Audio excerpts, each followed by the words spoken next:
चलिए, last class में मैंने ये क्वेश्चन दिया था आपको, NH2CnS plus 3/2 O2 gas produces nitrogen and CO2 plus H2 that is liquid. Okay, कहता है internal energy change for the reaction is, delta you they दिया है -742.7 किलो जूल पर मोल, एक मोल के लिए, राइट। और टेम्परेचर दे रखा है 298 केल्विन। कैपिटल टी में टेम्परेचर का मतलब होता है केल्विन में रखना है आपको। Molar, calculate molar enthalpy change, molar enthalpy change मतलब delta H for the reaction. अब रिएक्शन है, फॉर्मूला मुझे पता है कि delta H is equal to delta U plus delta N G R T. Delta U मेरे पास है 742.7 kilo joule. Delta N G क्या है? Change in the number of mole of product minus reactant, लेकिन वो भी कौन से? सिर्फ गैस। तो लिक्विड वाला हटा दो, सॉलिड वाला हटा दो। कितने? एक और एक 2 मोल, और ये 3/2 मोल। ठीक है, बैलेंस है ना रिएक्शन? एक बार देखना, नाइट्रोजन 2 है, नाइट्रोजन 2 है, ऑक्सीजन 3/2 है, यानी कि 1.5 का 2, 1.5 का 2 मतलब 3, 2 और 1 3। ठीक है, ऑक्सीजन हाइड्रोजन जनरली चेक कर लेते हैं तो बैलेंस निकल जाती है एक बार में। आर गैस कांस्टेंट, ये क्या है? किलो जूल में। आर की कई सारी वैल्यूज है मेरे पास, 8.3 जूल पर मोल केल्विन, 8.3 10³ किलो जूल पर मोल केल्विन। ठीक है, 10 किलो जूल को जूल में बदलेंगे, ओके, पर मोल केल्विन, 2 कैलोरी पर मोल केल्विन, ये सब है। तो इसमें से कौन सी वैल्यू रखूं? किलो जूल वाली? कैलोरी वाली क्यों रखूंगा? जब ये आपका किलो जूल है तो किलो जूल में किलो जूल करेंगे ना यार, ऐसे क्यों करता है? टेम्परेचर आपके पास 298 केल्विन है, लिख लीजिए इसको। सॉल्व करेंगे तो -741.5,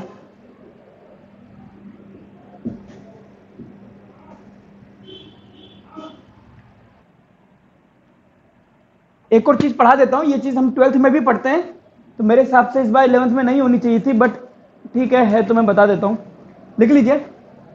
हटाओ, चलिए हेडिंग डालिए, energy change for the endothermic and exothermic reactions. Energy change for the endothermic and exothermic reactions.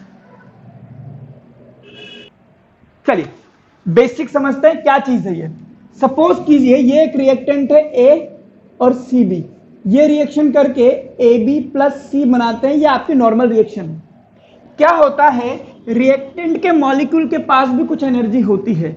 मैंने माना इनके पास 10 जूल की एनर्जी है, ठीक है, इसको हम बोलते हैं एवरेज काइनेटिक एनर्जी या average energy of reacting species.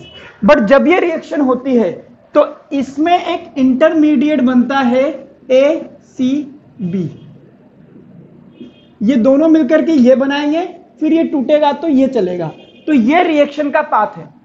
But ये बनाने के लिए टोटल एनर्जी चाहिए 100 जूल, इसको हम बोलते हैं थ्रेशोल्ड एनर्जी। अभी कितनी है? 10 जूल। कितनी चाहिए टोटल? 100 जूल। रिएक्शन नहीं होगी। हाँ, आपने देखा होगा कभी, आपकी तो जिंदगी में अभी कोरोना फैला हुआ है इसलिए आपने कभी लैब नहीं गए। लैब में कई बार कोई रिएक्शन नहीं होती तो हम उसको गर्म कर देते हैं। गर्म इसलिए करते हैं कि उस वक्त रिएक्टिंग स्पीशीज की एनर्जी उतनी नहीं है कि इंटरमीडिएट बन पाए। ये जो इंटरमीडिएट बनता है हाई एनर्जी वाला होता है, इसीलिए अनस्टेबल होता है हमेशा। बट ये बनेगा नहीं तो वो बनेगा नहीं। हो सकता है इसकी एनर्जी 40 जूल हो टोटल, इसकी एनर्जी 40 जूल होगी, बट हमें 30 जूल से काम नहीं चलेगा, हमें यह बनाना है, इसलिए मैं इसको एक्स्ट्रा एनर्जी दूंगा और इसको एक्टिवेट करूंगा, इसीलिए हम बोलेंगे एक्टिवेशन एनर्जी इसको दी जाएगी। कितने जूल की दी दूंगा? 90 joule. So this is the concept of activation energy. ध्यान से देखिए और मैं जो बोल रहा हूं उसको सुनिए। The average energy possessed by the reacting species is less than the required energy to form the threshold energy, to form the intermediate complex. The energy given above the average energy, the extra energy given above the average energy is called an activation energy. What is threshold energy? The total energy required to form the intermediate complex. Total energy required to form the intermediate complex is called the threshold energy. But the energy required over and above the average energy is called the activation energy. अगर मैं इसका curve खींचूं तो देखिए क्या scene होने वाला है।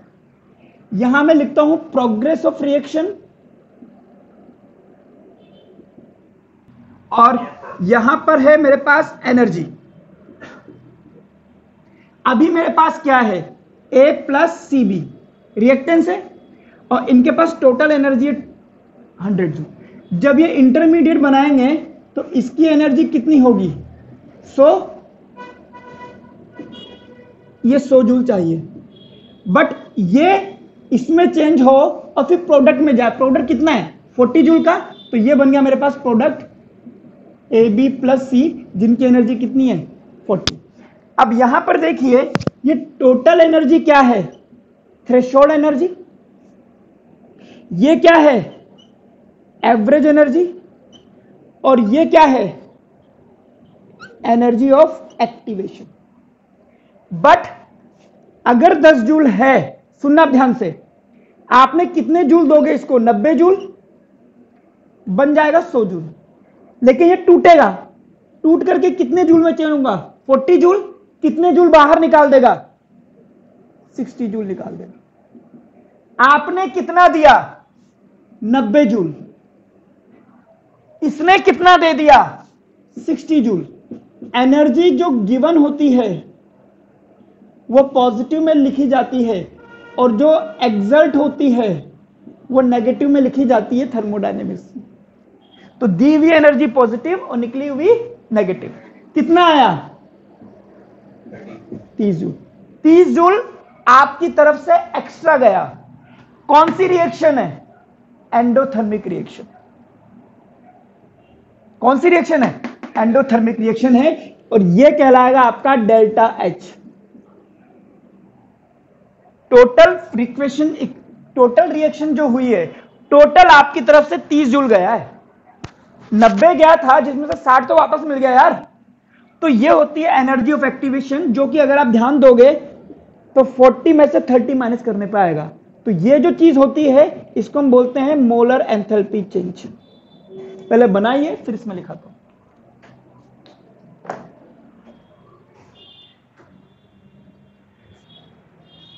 और ये कैसी रिएक्शन है? अगर ये कर्व देखोगे तो ये एंडोथर्मिक रिएक्शन है।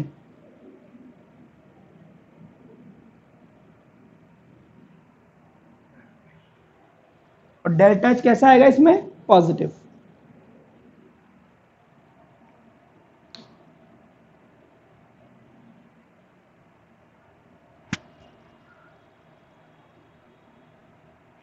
अब मैं इस रिएक्शन को जल्दी लिखो। हो गया? ठीक। अब मैं इस रिएक्शन को फॉरवर्ड ना स्टडी करके बैकवर्ड स्टडी करता हूं। इस बार मेरा रिएक्टेंट इतना है, समझना ध्यान से। कितना है? 40 जूल। अब प्रोडक्ट का कितना है? 10 जूल। लेकिन वहां तक पहुंचने के लिए मुझे इंटरमीडिएट बनाना पड़ेगा, जिसकी एनर्जी कितनी है? कितनी एनर्जी मैं दे दूं?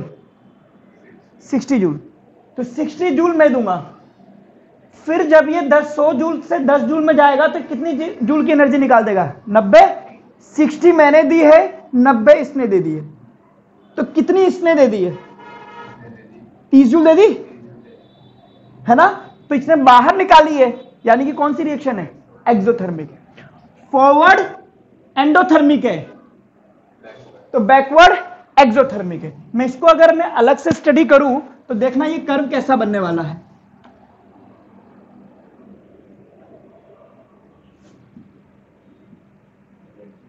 प्रोग्रेस ऑफ रिएक्शन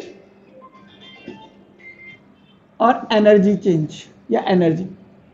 इस बार मेरे पास ए बी प्लस सी थे जिनकी एनर्जी 40 थी, बट इनको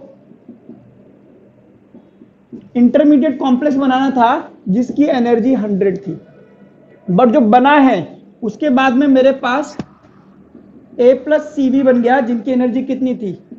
10 जूल। इस केस में मेरे पास एक्टिवेशन एनर्जी आएगी ये वाली, और डेल्टा एच आएगा ये वाला। ये आ गई मेरे पास थ्रेशोल्ड एनर्जी। अब अगर मैं बात करूं दोनों ही केस में, तो threshold energy sorry delta H जो निकलता है वो कैसे निकलता है? एवरेज एनर्जी ऑफ रिएक्टेंट और प्रोडक्ट। तो मैं कह दूंगा कि एवरेज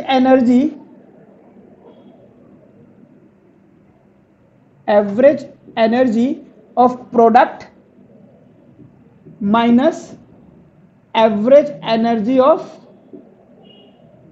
रिएक्टेंट। क्योंकि इसमें क्या था, प्रोडक्ट की एनर्जी कितनी थी? 40, रिएक्टेंट की कितनी थी? 10। तो डेल्टा एच आ गया मेरे पास +30। प्लस साइन ये बताता है कि ये रिएक्शन कैसी है? एंडोथर्मिक। यहां पर अगर मैं डेल्टा एच कैलकुलेट करूंगा तो प्रोडक्ट की energy minus average energy of reactant. तो इसके लिए प्रोडक्ट की एनर्जी कितनी है? 10, रिएक्टेंट कितना है? 40। कितना आ गया? माइनस साइन क्या बता रहा है? कि एनर्जी रिलीज हुई है, एनर्जी रिलीज्ड बताता है। एक्सोथर्मिक, इसमें एब्जॉर्ब्ड, गेन तो बाहर से होता है ना, तो हाई वो ये गेन है, ये मान लो कि एब्जॉर्ब्ड है। एंडोथर्मिक या एक्सोथर्मिक। तो एंडोथर्मिक का कर्व ये है, एक्सोथर्मिक का कर्व ये है। अगर मैं बोलूं कि फॉरवर्ड रिएक्शन थी तो फॉरवर्ड रिएक्शन की एक्टिवेशन एनर्जी, और अगर मैं बोलूं ये बैकवर्ड है तो बैकवर्ड रिएक्शन की एक्टिवेशन एनर्जी, या फिर मैं इसको एक ही कर्व में करूं तो मेरे लिए ये जो आएगा ये आएगा activation energy of backward reaction. जब इधर से इधर जाएगा 40 है ही सही, 100 है, 30 जूल और चाहिए। चाहो तो इसी को आप उल्टा भी पढ़ सकते हो कि ये रिएक्टेंट है, ये इसमें जा रहा है, अभी इसके पास 40 है, 60 और चाहिए, तो इतनी एनर्जी आपके पास एक्टिवेशन एनर्जी। ये फॉरवर्ड की, ये बैकवर्ड की, 90 और 60, 30। तो एक फॉर्मूला ये भी हो सकता है। अब मैं कुछ ज्यादा ही पढ़ा गया इसमें।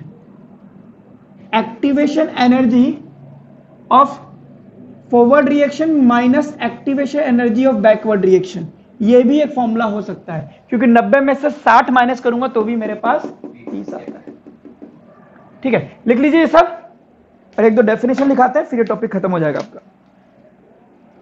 बहुत कम क्वेश्चन पूछे जाएंगे यहां से, क्योंकि ये टॉपिक 12th में मेजर है।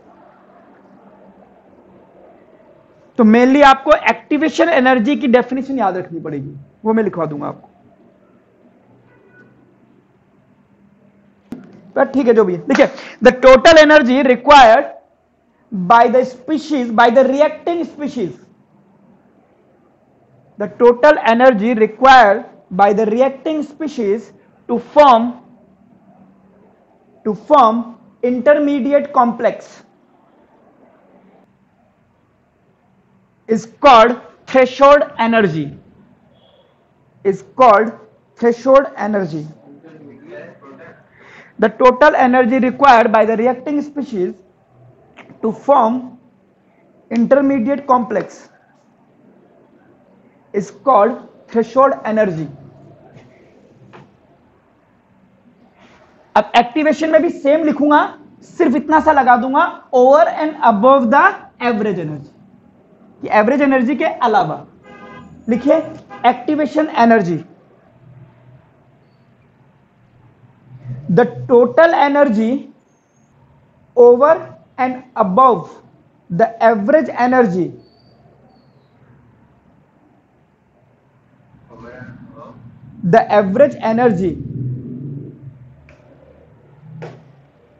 required by the reacting species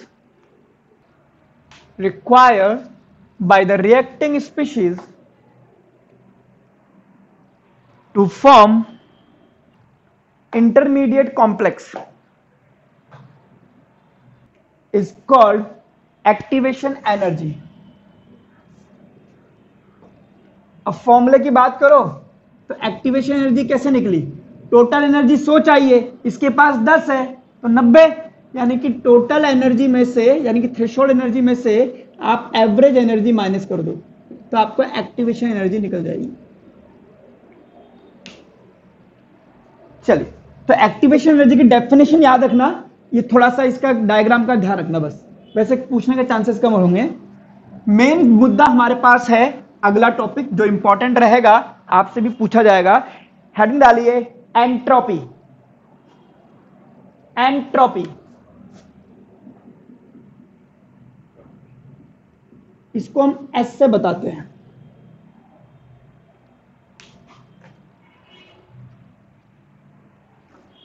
okay, क्या चीज है ये, उसको समझते हैं।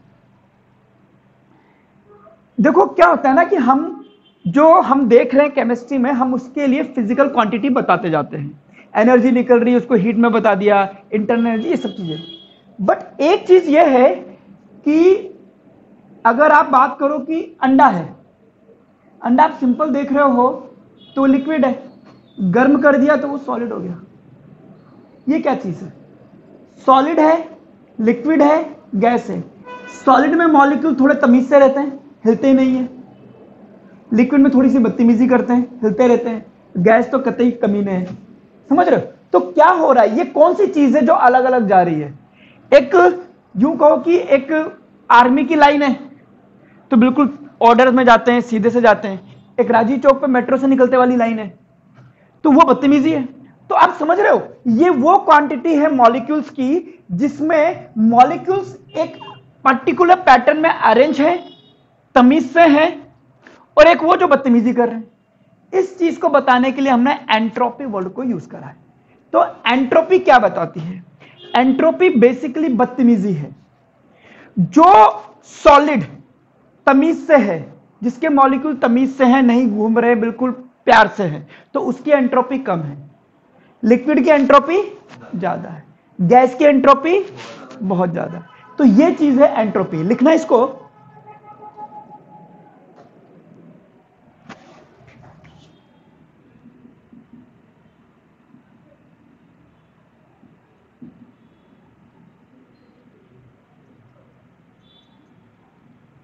ये है आपके पास एंट्रोपी, लिखिए। It is defined as the degree of disorderness.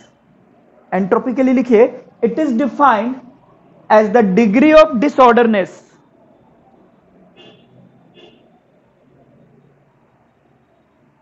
या डिग्री ऑफ रैंडमनेस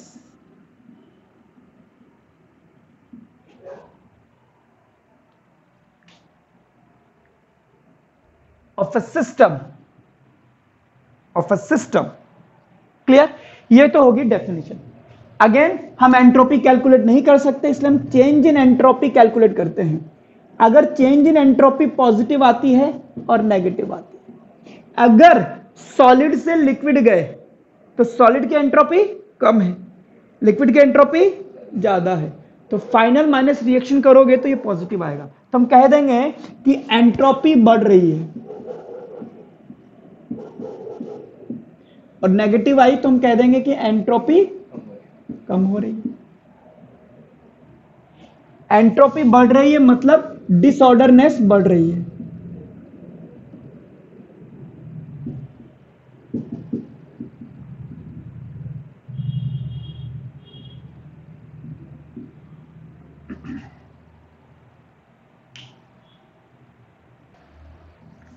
पहली बात।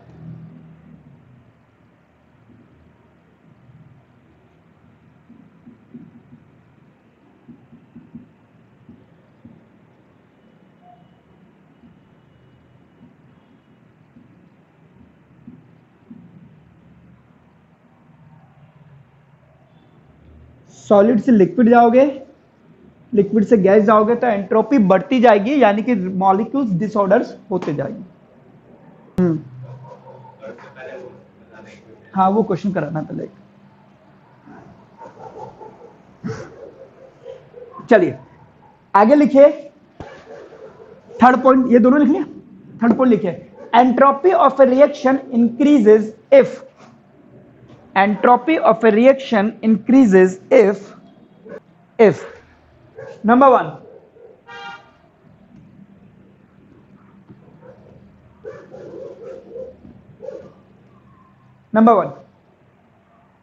ओके बताना, रिएक्टेंट में 10 मॉलिक्यूल है, प्रोडक्ट में 20 हो गए, एंट्रोपी बढ़ी या कम हुई?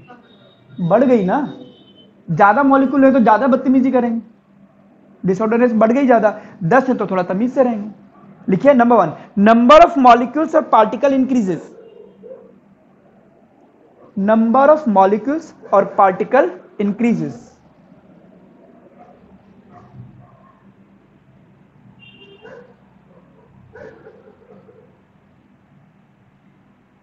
भाई 10 मॉलिक्यूल की कम बदतमीजी, 20 की ज्यादा। ओके गैस है, गैस पर मैं प्रेशर कम कर रहा हूं तो उसकी एंट्रोपी बढ़ेगी या कम होगी?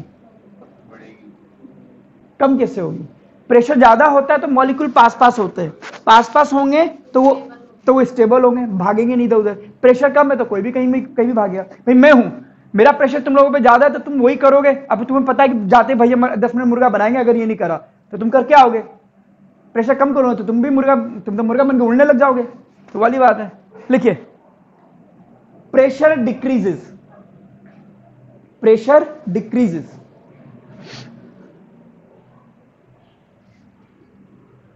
तो भी एंट्रोपी बढ़ती है। बताइए एक गैस है जो एक्सपैंड हो रही है, एंट्रोपी बढ़ रही है कम हो रही है?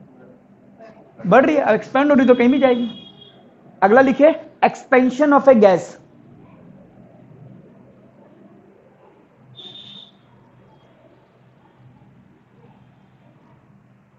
ओके एक पतीला मैंने चढ़ाया हुआ है 10 डिग्री पे, एक है 100 डिग्री पे, किसकी जिंदगी ज्यादा खराब होगी?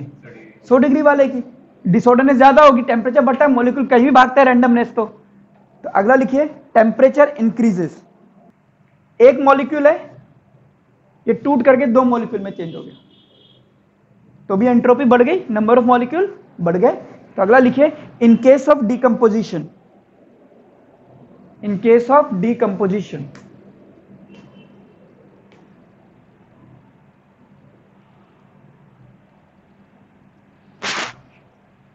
चलिए तो आइए अगला लिखे entropy change in state change. Next point state change.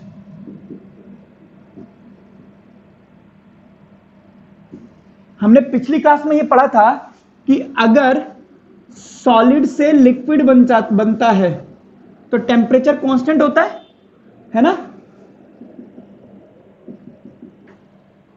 But internal energy में चेंज आता है। तो सॉलिड से लिक्विड बनता है तो इसको हम बोलते हैं फ्यूजन। कांस्टेंट टेम्परेचर पर यह होता है। बर्फ है, बर्फ पिघलती है 0 डिग्री सेल्सियस पर, बट क्या वो एनवायरनमेंट से कोई हीट नहीं लेती है? क्या हीट तो लेती है। अगर हीट नहीं ले तो पिघलेगी कैसे? समझ रहे हो आप? टेम्परेचर को हीट से कंफ्यूज मत करना। मैं आपको बता देता हूं, एक बार बहुत ध्यान से समझना।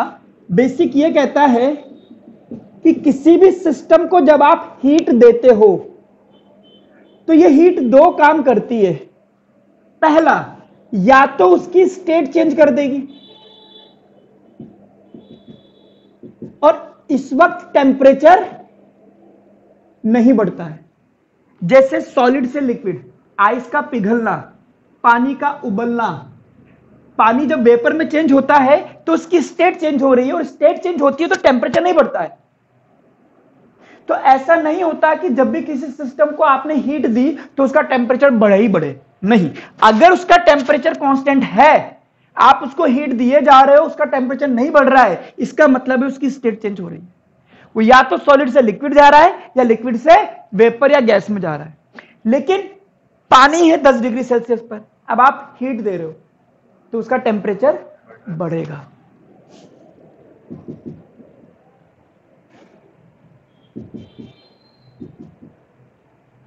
तो किसी भी सिस्टम को हीट दी जाती है तो वो दो काम करती है, या तो उसका टेम्परेचर बढ़ जाएगा या तो उसकी स्टेट चेंज होगी। And in this case heat given is utilized to increase internal energy। याद है सॉलिड से लिक्विड जाते हैं तो एनर्जी, तो इंटरनल एनर्जी बढ़ती है। हीट जो दे रहे हो वो इंटरनल एनर्जी को बढ़ा रही है, टेम्परेचर को नहीं बढ़ा रही है। लेकिन यहां पर हीट क्या कर रही है, टेम्परेचर को बढ़ा रही है। हाँ, आइस से वाटर में कन्वर्ट हो गया, हाँ, उसका टेम्परेचर और बढ़ेगा ना वो। ना सुनो सुनो सुनो, मैं आपको आइस का पिघलना सिखा देता हूं एक बार, ताकि आपकी दिक्कत खत्म हो जाए। मेरे पास आइस है -10 डिग्री सेल्सियस पर, आपने इसको हीट दी, ये इसका टेम्परेचर बढ़ा देगी। अब आपके पास आइस का टेम्परेचर आएगा 0 डिग्री सेल्सियस। लेकिन अब आप इसको हीट दीजिए, अब ये वाटर बन जाएगा और टेम्परेचर कांस्टेंट है। इसलिए इस हीट को लेटेंट हीट भी कहते हैं ऑफ फ्यूजन। लेटेंट का मतलब होता है छुपा हुआ। आप सोचो, आप किसी बॉडी को हीट दे रहे हो, उसका टेम्परेचर नहीं बढ़ रहा, तो आपके दिमाग नहीं खराब होगा कि यार मैं तो हीट दे रहा हूं, कुछ हो ही नहीं रहा इसमें। कैंडल भी पिघलती है, ठीक है। तो इस वाला तो पता है, बड़ा सा है तो। हाँ, तो ये वही है, ये लेटेंट हीट ऑफ फ्यूजन है। अब सुनो सुनो सुनो सुनो, सब बताता हूं। अब वाटर को हीट और दो, अब इस वाटर का टेम्परेचर बढ़ेगा और ये हो जाएगा 100 डिग्री सेल्सियस पे, बढ़ाया। लेकिन अब आप इसको और हीट दो, अब ये बन गया वेपर। अब यहां पे टेम्परेचर क्या होगा, कांस्टेंट होगा, और इसको हम बोलेंगे लेटेंट हीट ऑफ वेपराइजेशन। इसको डेल्टा एच वी से बताऊंगा, इसको डेल्टा एच एफ से बताऊंगा। सो दिस इज, अभी वेपर को और टेम्परेचर दोगे तो स्टीम का भी टेम्परेचर बढ़ जाएगा, 100 से 200 भी जा सकता है, पर अब स्टीम के आगे तो नहीं स्टेट चेंज होगी ना। तो ये प्रोसेस होता है। तो यहां पर जो आप हीट दे रहे हो ये टेम्परेचर बढ़ा रही है, बट यहां पे जो हीट दे रहे हो वो स्टेट चेंज कर रही है, सॉलिड से लिक्विड जा रही है। यहां फिर से टेम्परेचर बढ़ा रही है, बट यहां पे स्टेट चेंज कर रही है। That is why said heat given to a system is either can increase the temperature or it is utilized to increase its internal energy. And if it is increasing the internal energy, the temperature of the system will remain constant, but the state will change. It will turn from solid to liquid or liquid to gas. This is how internal energy is increased. Why? Because the heat given to the system is only increasing the internal energy, not the temperature. But in this case, internal energy is constant. There is no change in internal energy. It's only increasing the temperature. लिखिए इसको। हाँ, maximum सबका अलग अलग है। पानी के लिए 0 तक जाएगा, उसके बाद तो स्टेट चेंज होना ही है। That is called boiling point, sorry melting point या freezing point, and this is called boiling point. तो सबका अलग अलग है, किसी का 80, किसी का 80। चलो हो गया, ओके। तो हम बात कर रहे थे कि स्टेट चेंज में एंट्रोपी चेंज। तो एंट्रोपी चेंज का फॉर्मूला होता है क्यू रिवर्सिबल, क्योंकि ये स्टेट चेंज रिवर्सिबल होता है अपॉन टेम्परेचर। लिखिए, अब क्यू रिवर्सिबल क्या है, अगर आपके पास फ्यूजन हो रहा है, मतलब सॉलिड से लिक्विड जा रहा है, लिक्विड से गैस जा रहा है, ठीक है, तो हम रखेंगे QF, जिसको आप डेल्टा HF भी कह सकते हैं, enthalpy of fusion. Q reversible जो आपको रखना है, लो, तो डेल्टा S हो जाएगा delta HF upon temperature, kelvin में, याद रखना कैपिटल T लिखा है तो केल्विन में जाएगा ये। फ्यूजन के अलावा अगर वेपोराइजेशन हो रहा है, टेम्परेचर कांस्टेंट रहेगा, है ना, यानी कि लिक्विड से गैस में जा रहा है, तब डेल्टा S लिखोगे, heat of vaporisation upon temperature. एक और है सब्लिमेशन, ये छूट गया था। सब्लिमेशन में क्या होता है, सॉलिड से डायरेक्ट गैस में चेंज होता है, तो डेल्टा S और enthalpy of sublimation.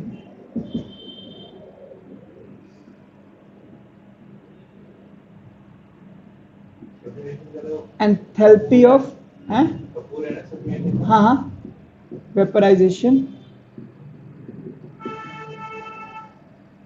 Dry ice को नहीं मानते ना?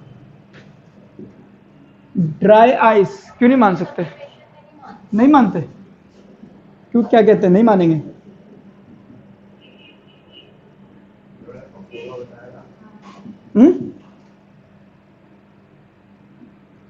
तुमको 9th क्लास की यादें आ रही है बस।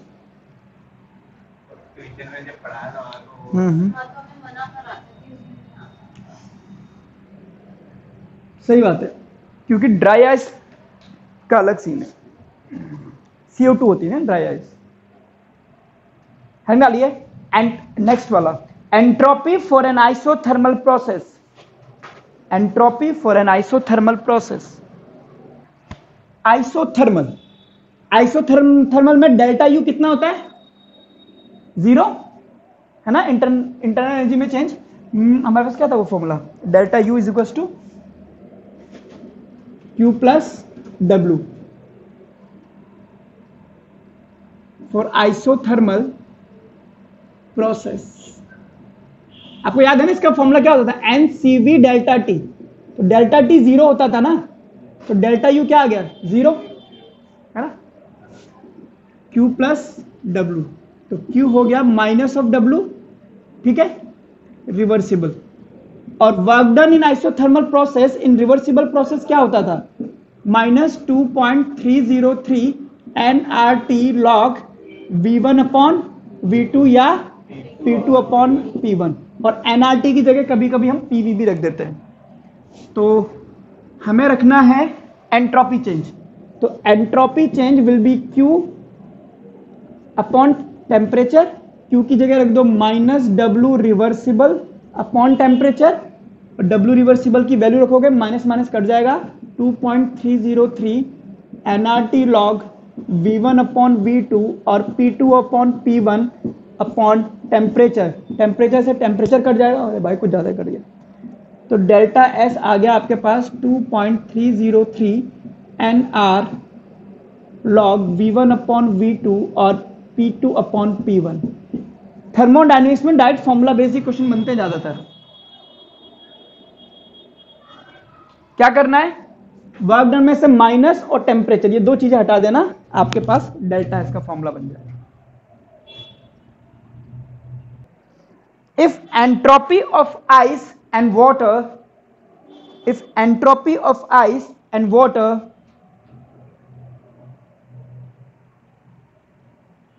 at 0 degree Celsius are 38 and 60 joule per Kelvin.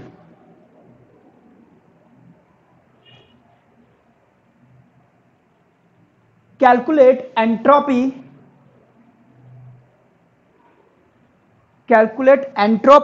and enthalpy change. Calculate entropy and enthalpy change when 1 mole ice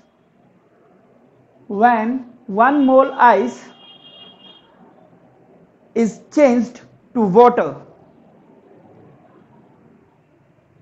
1 mole ice is changed to water at constant temperature. ठीक है, इसको ट्राई करना। Next class में हम Gibbs energy पढ़ेंगे, फिर zero law, first law, zeroth law for thermodynamics, first law of thermodynamics, और फिर हम पढ़ेंगे इसका सेकंड पार्ट।